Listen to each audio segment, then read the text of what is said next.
Cell की strategy भी बन गई और सर्व की स्ट्रेटजी भी बन गई।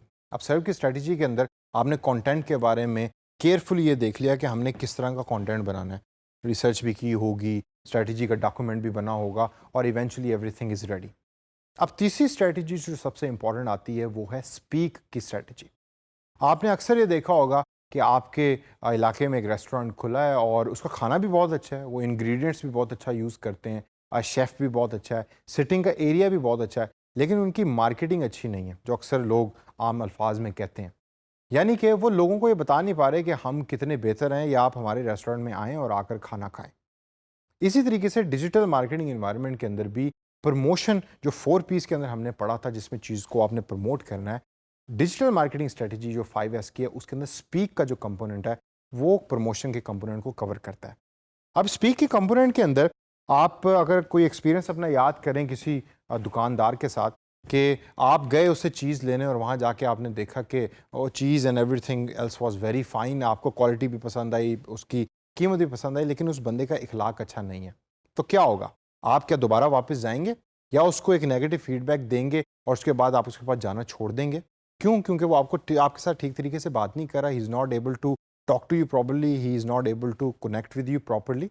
और वो जो स्पीकिंग जो उसको करनी चाहिए वो उसको कर नहीं पा रहा और उसकी वजह से वो अपने बिजनेस को भी प्रमोट नहीं कर पा रहा, तो लोग उसके पास फिर आहिस्ता आहिस्ता जाना छोड़ देंगे। ये तो हो गया एक ट्रेडिशनल बिजनेस के जो आपको किसी भी रोड के ऊपर नजर आता है, लेकिन डिजिटल इन्वायरमेंट के अंदर यूजर का ऑलरेडी अटेंशन स्पैन बहुत छोटा होता है, ये आप जेहन में रखें। आप अपने आप को जरा थोड़ी देर के लिए ऑब्जर्व करें कि अगर मैं आपको एक ऐसा कंटेंट इस कोर्स में पढ़ा रहा हूँ कि जो आपके इंटरेस्ट का नहीं है, ये ऐसी एग्जांपल्स आपको दे रहा हूँ जो आपने कभी देखी नहीं, आपने कभी सुनी नहीं, मैं न्यूयॉर्क की बात कर रहा हूँ और आप कभी हो सकता है लाहौर ना आए हो, तो क्या वो चीज़ रेलेवेंट होगी? वो कभी भी रेलेवेंट नहीं होगी। आप उसको थोड़ी देर के लिए सुनेंगे, उसके बाद उसको बंद कर देंगे, आप कहेंगे यार ये मेरे पढ़ने की चीज़ें तो नहीं है, पता नहीं वो कौन लोग होंगे कि जो इस चीज़ को समझ सकें या इसका लेवल वो नहीं है जिसको मैं समझ पा रहा हूँ। तो इसी वजह से जब आपने स्पीक की स्ट्रेटजी बनानी है तो उसमें बहुत ज़्यादा ज़रूरी है कि आपने जब सर्व के अंदर कंटेंट को देख लिया है तो स्पीक के अंदर वो प्रमोशनल एलिमेंट्स को आप जहन में रखें कि जो आपके यूज़र तक पहुंच सकें और आपका यूज़र उसको देख के ही समझ सके कि आप बेसिकली उसको क्या बताना चाह रहे हैं और कौन सा कंटेंट है जो उसके सामने वो आएगा। तो आइए ज़रा थोड़ी सी नज़र डालते हैं कि स्पीक स्ट्रेटजी के अंदर कौन कौन से एलिमेंट्स हैं जो यूज़ होते हैं। Number 1, promoting engagements. अब हमने पूरे कोर्स के अंदर अगर आप थोड़ी देर के लिए याद रखें या याद करें तो प्रमोशन और प्रमोटिंग एंगेजमेंट्स की बार बार बात की है। हमने फेसबुक एडवर्ट्स में देखा कि किस तरीके से आप पैसे खर्च करके एंगेजमेंट को बढ़ा सकते हैं। अच्छा, एंगेजमेंट क्या होती है by the way? What actually is an engagement? पूरा कोर्स खत्म हो गया, जरा मुझे बताएं कि एंगेजमेंट से क्या मुराद है? वो नंबर ऑफ लाइक्स के जो आप अपनी पोस्ट पे बढ़ाना चाह रहे हैं, वो नंबर ऑफ कमेंट्स के जो आप अपनी पोस्ट पे बढ़ाना चाह रहे हैं। आप ये चाहते हैं कि आपकी पोस्ट के ऊपर लोग कमेंट करके फिर उसके ऊपर डिस्कशन शुरू करें। आप पाकिस्तान के अंदर इलेक्शन हुए, उन इलेक्शन के अंदर एक पार्टी जीती, एक पार्टी हारी, लेकिन फेसबुक पे जब भी उस पर्टिकुलर इलेक्शन रिलेटेड कोई पोस्ट होती है तो नीचे कमेंट्स की एक पूरी भरमार होती है और उन कमेंट्स के ऊपर फिर डिस्कशन हो रही होती है। तो engagement of those post are very very high और काफ़ी ऐसे पेज हैं जो मैं जानता हूँ कि वो जान के ऐसी एक पॉलिटिकल पोस्ट करते हैं कि जिसके अंदर इंगेजमेंट बढ़े। इंगेजमेंट बढ़ेगी तो उनके पेज की रीच भी बढ़ेगी और रीच बढ़ेगी तो उनका वो ऑब्जेक्टिव अचीव हो रहा है कि जिसको वो अचीव करना चाह रहे हैं। तो स्पीक स्ट्रेटजी के अंदर सबसे पहली चीज़ है कि आपने अपनी इंगेजमेंट को प्रमोट करना है। अच्छा, इंगेजमेंट को प्रमोट आप कैसे कर सकते हैं? कौन कौन से उसके अंदर तरीके हो सकते हैं? एक तो ये हो सकता है कि जो कंटेंट आप बना रहे हैं वो कंटेंट बहुत ज़बरदस्त हो, वो इतना अच्छा कंटेंट है या इतना इंटरेस्टिंग कंटेंट है कि उसके ऊपर लोग लाइक के बटन को क्लिक करें या उसके ऊपर कमेंटिंग करें या उसकी डिस्कशन के अंदर उसको इन्वॉल्व हों, या एक जो बड़ी इंपॉर्टेंट चीज़ है उसको शेयर करें अपने पेज के ऊपर। क्योंकि every time when someone is sharing a post on their page that is going to the people के जो उसके पर्टिकुलर फेसबुक पेज में एडेड हैं। तो एक बंदे के पोस्ट करने से हो सकता है 300 लोगों तक आपकी पोस्ट पहुंच गई है, तो वो एक रैपिडली आपकी पोस्ट जो है वो इंगेज हो रही है, प्रमोट हो रही है और ज़्यादा से ज़्यादा लोग उस इंगेजमेंट के अंदर उसके अंदर शामिल हो रहे हैं। अच्छा, अब ये तो हो गया ऑर्गेनिक तरीका कि जिसमें आपने कंटेंट अच्छा बनाया और वो कंटेंट ऑटोमेटिकली वायरल हो गया, प्रमोट हो गया और वो दूसरे लोगों तक पहुंच गया। सेकंड तरीका है पेड तरीका। और पेड प्रमोशन से आपने कभी घबराना नहीं, क्योंकि paid promotion is part of digital marketing और फेसबुक के ऊपर तो वैसे भी जो मिनिमम $1 पर डे की एक रिक्वायरमेंट है। $1 is not a lot of money, तो आप उसको यूज़ करके प्रमोशन कर सकते हैं और इंगेजमेंट को बढ़ा सकते हैं। और इंगेजमेंट जैसे बढ़ेगी तो क्या होगा, आपके पेज की रीच बढ़ेगी, और रीच बढ़ेगी तो ज़्यादा से ज़्यादा यूज़र बेस आपके पर्टिकुलर पेज के ऊपर जो है वो इंक्रीज़ होना शुरू हो जाएंगे।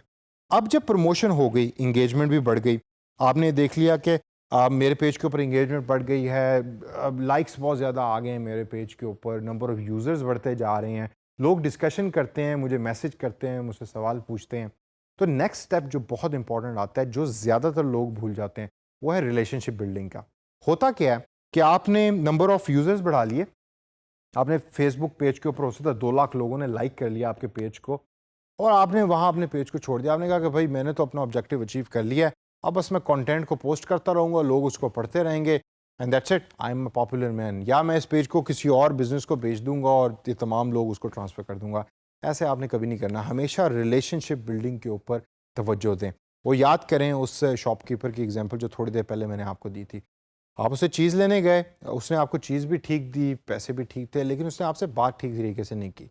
हो सकता है उसने आपसे चाय का कप भी ना पूछा हो। अक्सर एक चीज़ जो यहाँ मैंने ऑब्ज़र्व की और यहाँ मैं उसका एक एग्जांपल देना चाहूँगा, और आप में से वो लोग एग्री करेंगे जिन्होंने आज तक कभी एक ब्रांड न्यू गाड़ी जो है या एक नॉर्मल गाड़ी किसी जो गाड़ी बेचने वाली दुकानें होती हैं उनसे ख़रीदी हो या किसी शोरूम से ख़रीदी हो।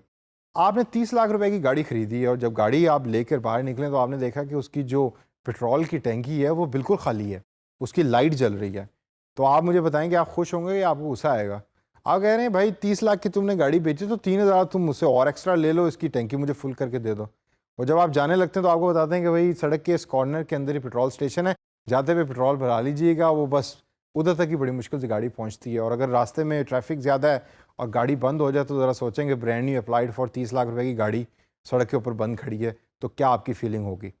तो उसके अंदर because they are not focusing on relationship building, तो होता क्या है कि उन्होंने अपनी चीज़ तो बेच दी और बेच के आपको कहा भाई थैंक यू वेरी मच, अब आप चले जाएं यहाँ से, लेकिन वो रिलेशनशिप आप बिल्ड नहीं कर सके उस शोरूम के साथ। तो आपको कभी ये नहीं याद रहता कि मैंने गाड़ी कौन से शोरूम से खरीदी थी। मैं आपको बेट कर सकता हूँ कि आपको शायद ये कभी भी याद नहीं होगा कि कौन सा शोरूम था। लोकेशन आपको याद होगी, आपको उसको शोरूम का नाम याद नहीं होगा या उस सेल्स के बंदे का नाम याद नहीं होगा जिसने आपको गाड़ी बेची थी।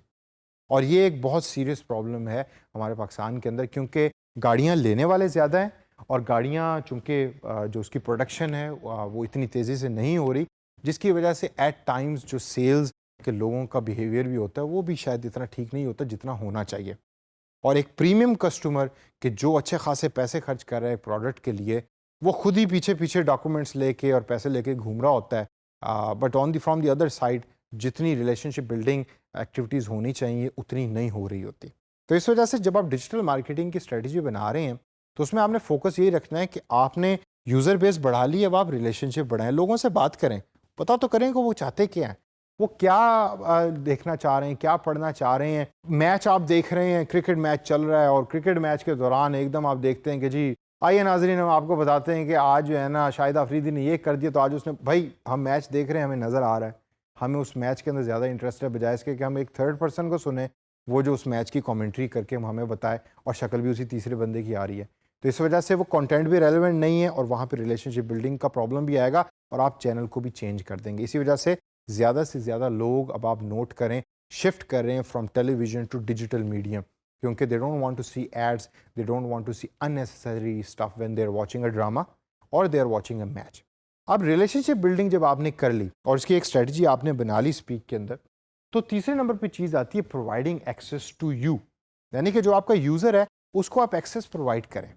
कोई नंबर हो, कोई मैसेजिंग मैसेज करने की जगह हो, ऐसा उनको फील हो कि मैं अगर आपसे कुछ चीज़ ले रहा हूँ या आपका कंटेंट पढ़ रहा हूँ तो I can connect to you also. यहाँ मैं पाकिस्तान के वो ब्रिलियंट वीलॉगर्स यानी वीडियो लॉगर्स जिनमें डिफरेंट लोगों का शुमार आता है और सेलिब्रिटी उसके अंदर एक बहुत बड़ा रोल प्ले कर रहे हैं, और उनका मैं ज़रूर जिक्र करूँगा because they are doing an excellent job in creating a real content and posting it on YouTube and Facebook.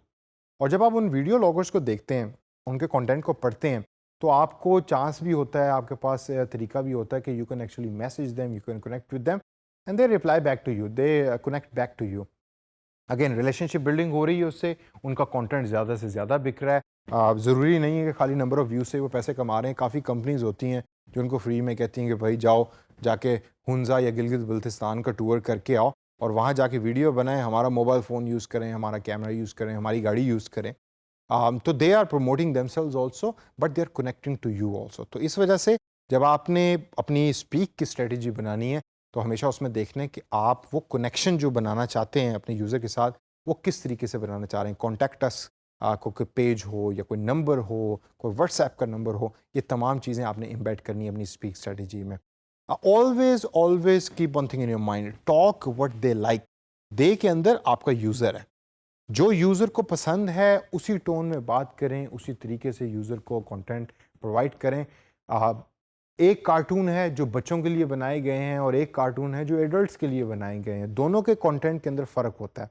I can't name the TV shows या उन कार्टून के नाम मैं आपको नहीं बता सकता, लेकिन काफ़ी ऐसे शोज़ हैं कि जिसमें आप देखते हैं कि कुछ फैमिली शोज़ होते हैं, कुछ मेल ओरिएंटेड शोज़ होते हैं, कुछ फीमेल ओरिएंटेड मूवीज़ होती हैं।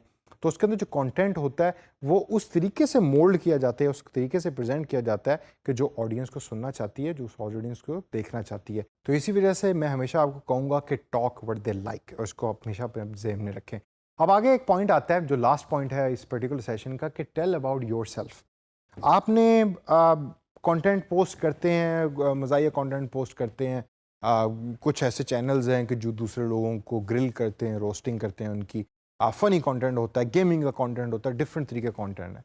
लेकिन अपने चैनल को, अपने आप को प्रमोट करना is one of the most important thing. लोगों को बताएं आप हैं कौन, दे वांट टू नो कि जिस बंदे का वो कंटेंट देख रहे हैं वो एक्चुअली दर हकीकत है कौन। Tell about yourself, tell about your client. अगर आप किसी क्लाइंट के लिए काम कर रहे हैं तो आपने अक्सर देखा होगा अबाउट अस का एक पेज होता है, उसके अंदर डिफरेंट इन्फॉर्मेशन लिखी होती है। अक्सर हम सोचते हैं कि यार इस इन्फॉर्मेशन को किसने पढ़ना है। बहुत सारे लोग हैं जो उस इन्फॉर्मेशन को पढ़ते हैं because they want to connect to you. Celebrities के साथ क्या होता है, लोग उनके इंस्टाग्राम पेज को फॉलो कर रहे होते हैं, फेसबुक को फॉलो कर रहे होते हैं।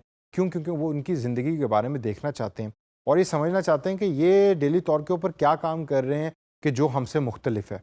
और उनमें से काफ़ी लोग ऐसे हैं कि जो उससे मोटिवेशन भी लेते हैं, उनको फॉलो करके उनको कॉपी करने की कोशिश करते हैं। क्रिकेटिंग वर्ल्ड के अंदर अक्सर आपने देखा होगा कि जो भी नया क्रिकेटर आ रहा होता है उससे पूछते हैं कि अच्छा भैया आपका फेवरेट क्रिकेटर कौन है, तो वो एक क्रिकेटर का नाम लेता है। वो उनकी ज़िंदगी को फॉलो कर रहे होते हैं, वो देख रहे होते हैं कि अगर वसीम अकरम है तो वसीम अकरम ने कैसे बॉलिंग कराई, कौन सी एज के अंदर किस तरीके से वो बॉल कराता था। Then they try to copy them, they try to follow them, and that's how idols are become.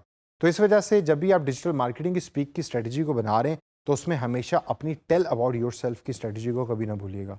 अपने बारे में बताएं, अपने बारे में जितना मजीद बता सकते हैं बताएं, ताकि जो आपका यूज़र आपसे कनेक्ट हो और कनेक्ट होकर उसका वो एक्सपीरियंस जो आप एक अच्छे तरीके का बनाना चाह रहे हैं वो हमेशा बन सके।